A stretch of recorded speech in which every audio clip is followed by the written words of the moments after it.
تبلیغی اکابرین کے اصلی چہرے کے موضوع پر اس سلسلے کا چوتھا حصہ میں آپ کی خدمت میں پیش کر رہا ہوں، اور کل میں نے آپ سے یہ وعدہ کیا تھا کہ آج میں آپ کو تبلیغی اکابرین کے آپس کے اختلاف کے بارے میں بھی بتاؤں گا۔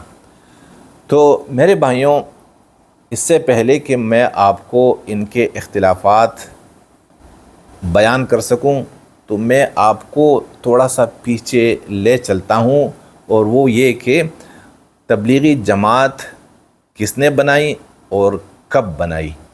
تو آپ سب کے علم میں ہے کہ تبلیغی جماعت کی بنیاد مولانا الیاس نے سال 1925 میں رکھی ہیں۔ یہ انگریز کا زمانہ تھا، اور اس زمانے میں جو علماء کرام دیوبند سے فارغ ہوتے تھے تو وہ اپنے لیے محنت اور عمل کا ایک راستہ بھی متعین کرتے تھے۔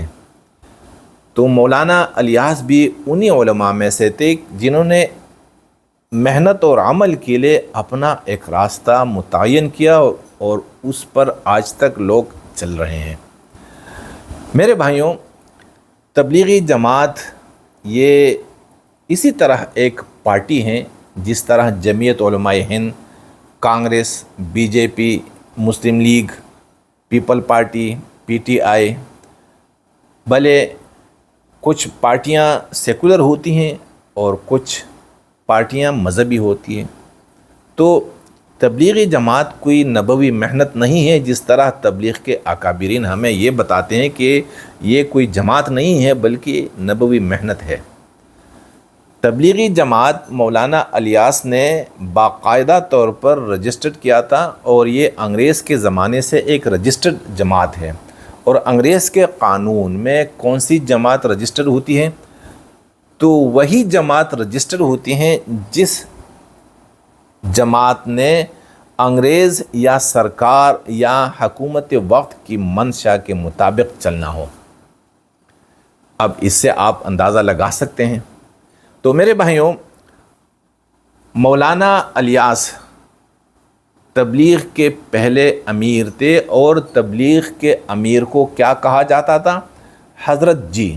جس طرح گاندھی جی کہلاتے تھے نا، تو اسی طرح تبلیغی جماعت کے امیر وہ حضرت جی کہلاتے تھے۔ تو پہلے حضرت جی تبلیغی جماعت کے مولانا الیاس تھے، اور جب وہ فوت ہوئے تو انہوں نے اپنی زندگی میں اپنا جانشین اپنے بیٹے مولانا محمد یوسف کو بنایا، اور ان کے مرنے کے بعد مولانا محمد یوسف وہ تبلیغی جماعت کے امیر ہوئے اور دوسرے حضرت جی بن گئے۔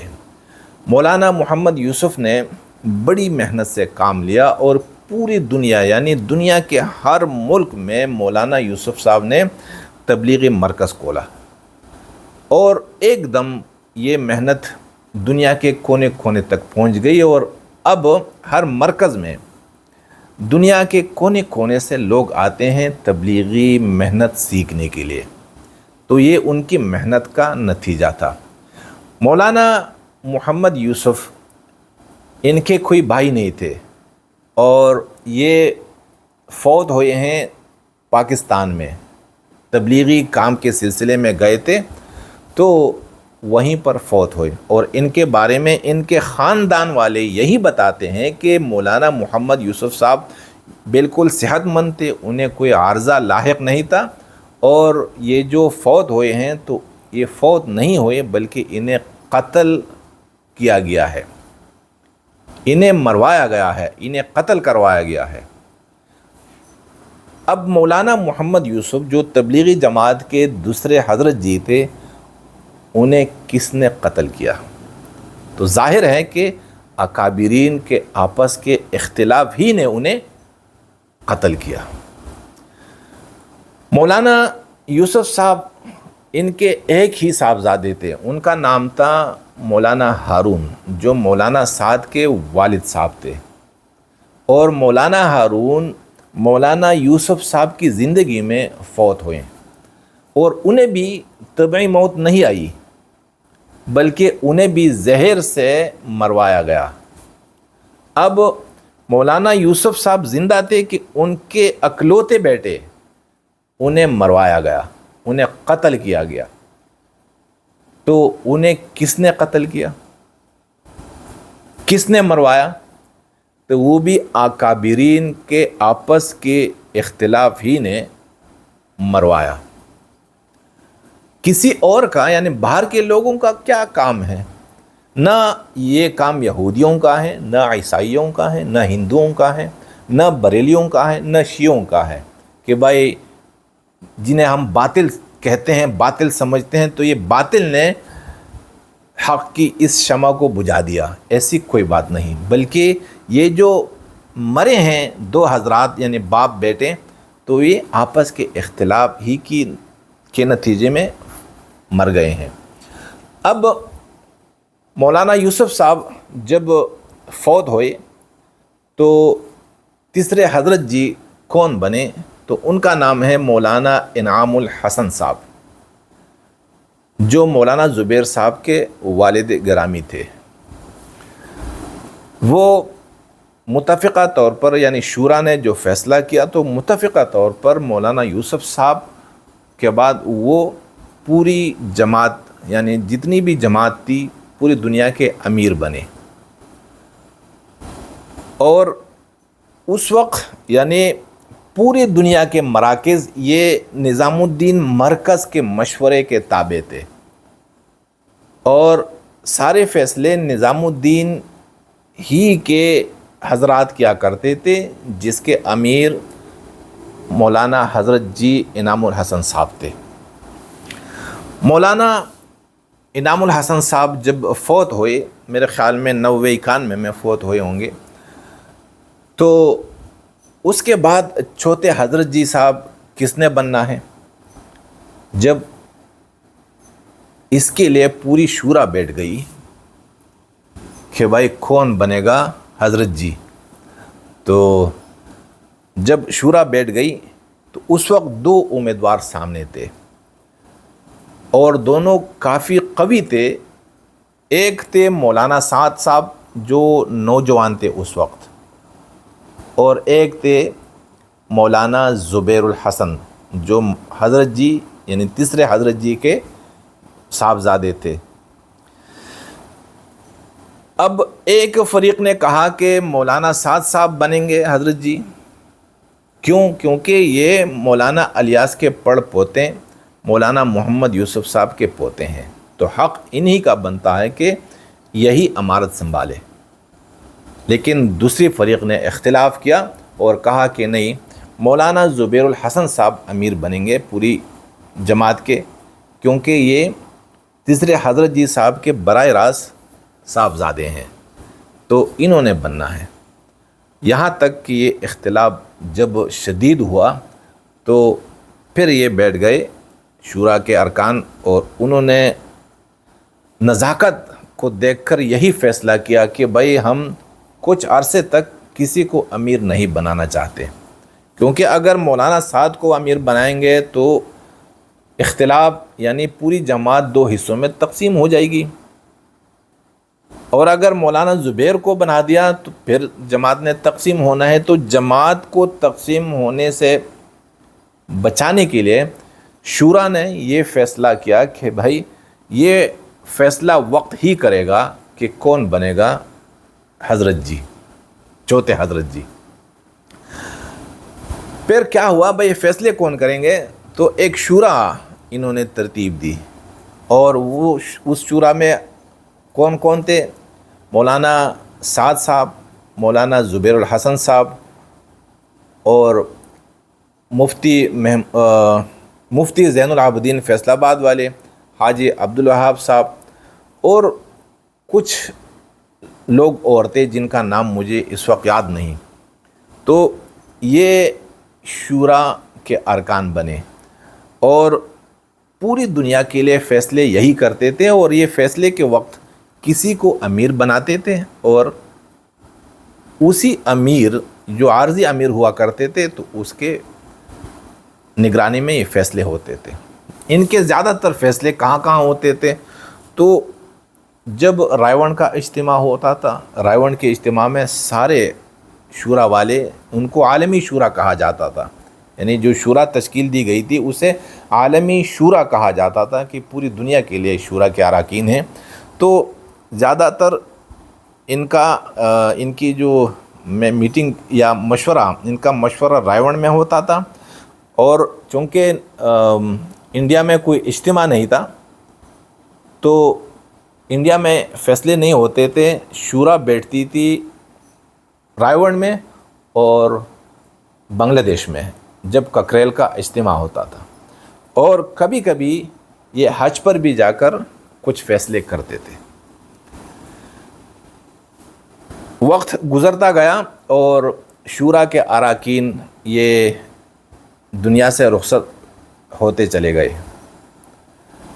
مولانا مفتی زین العابدین صاحب بھی فوت ہوئے، اسی طرح زبیر الحسن صاحب بھی چلے گئے، اور زیادہ تر جو بزرگ اراکین تھے وہ دنیا سے رخصت ہوئے.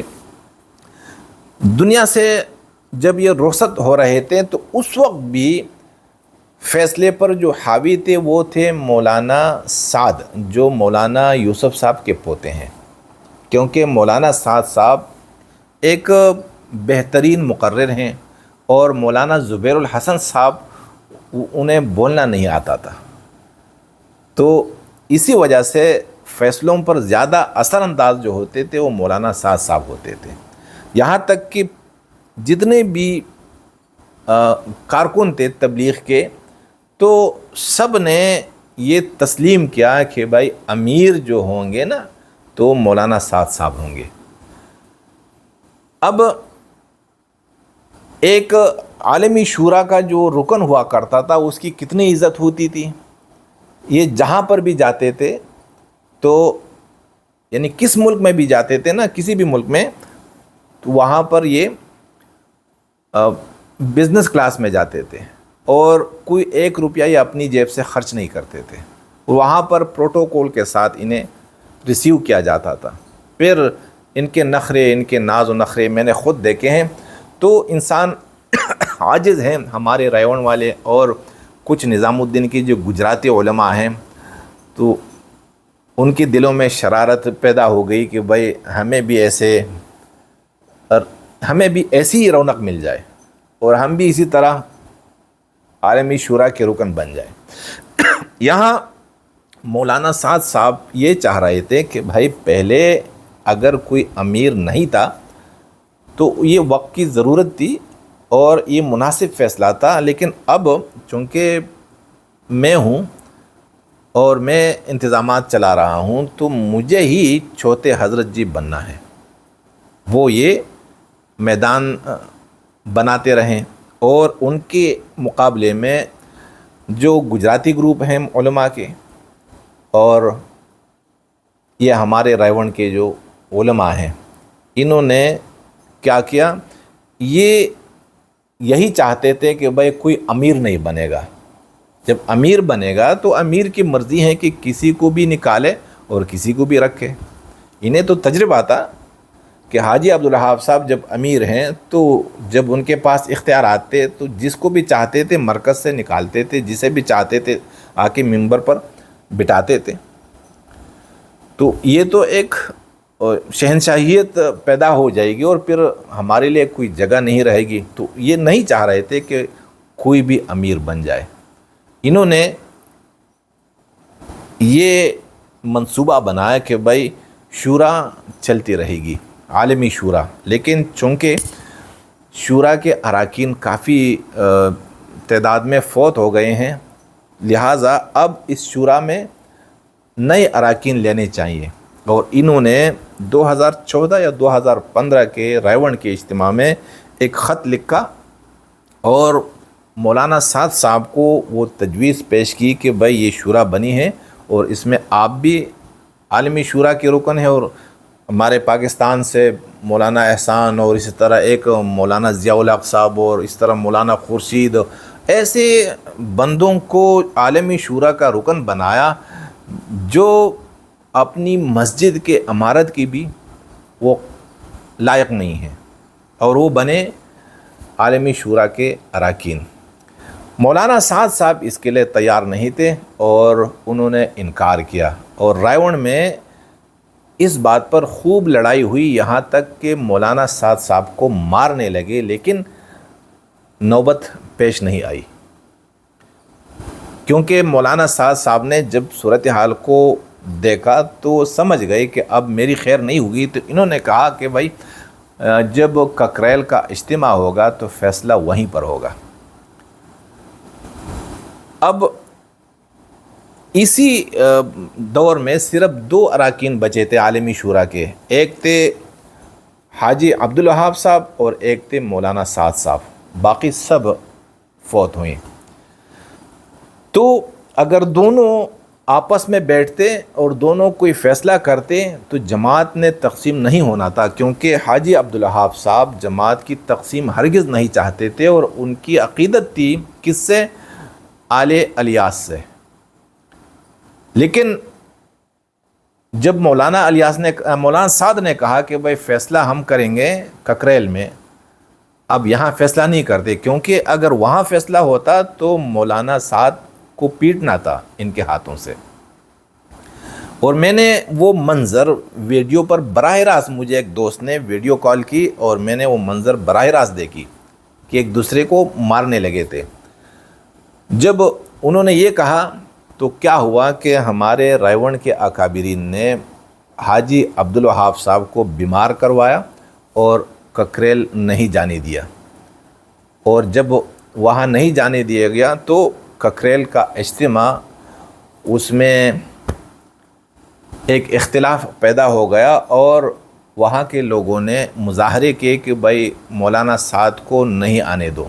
گورنمنٹ ایک احتجاج کیا تبلیغی اراکین نے، کہ تبلیغی لوگ کبھی اسی طرح نہیں کرتے، انہوں نے احتجاج کیا کہ مولانا سعد صاحب یہ اجتماع میں نہیں آئیں گے، اور وہ نہیں گئے، یہاں تک کہ اسی وقت سے تبلیغی جماعت 2 حصوں میں اور بعد میں 3 حصوں میں تقسیم ہو گئی، اور اب ان کا اختلاف یہ عقیدے کے اختلاف تک پہنچ چکے ہیں۔ میں عرب کے ایک ملک میں گیا تھا، جہاں کے بزرگوں سے جب میری بات ہوئی تو ان بزرگوں نے مجھے کہا تھا کہ بھائی ہمارا جو اختلاف ہے مولانا سعد سے، تو وہ عقیدے کا اختلاف ہے، کہ ان کا عقیدہ ٹھیک نہیں ہے، اس لیے ہم ان کے خلاف ہیں۔ تو مجھے حیرت ہوئی کہ بھائی جس کے دادا نے اور جس کے پر دادا نے اس محنت کو شروع کیا، وہ کس طرح ان کا عقیدہ خراب ہو سکتا ہے؟ لیکن یہی باور کرواتے ہیں اپنے لوگوں کو کہ بھائی ہم جو ان سے الگ ہوئے ہیں نظام الدین سے، تو اس لیے الگ ہوئے ہیں کہ مولانا سعد صاحب کا عقیدہ خراب ہے، اور اسی کے لیے انہوں نے مولانا سعد کے خلاف دیوبند دارالعلوم سے فتویٰ بھی جاری کروایا۔ تو اس فتوے میں کس کا ہاتھ تھا، اور کیا اس فتوے کا مقصد تھا، تو اس کے بارے میں انشاءاللہ میں آئندہ کی ویڈیو میں آپ کو آگاہ کر دوں گا۔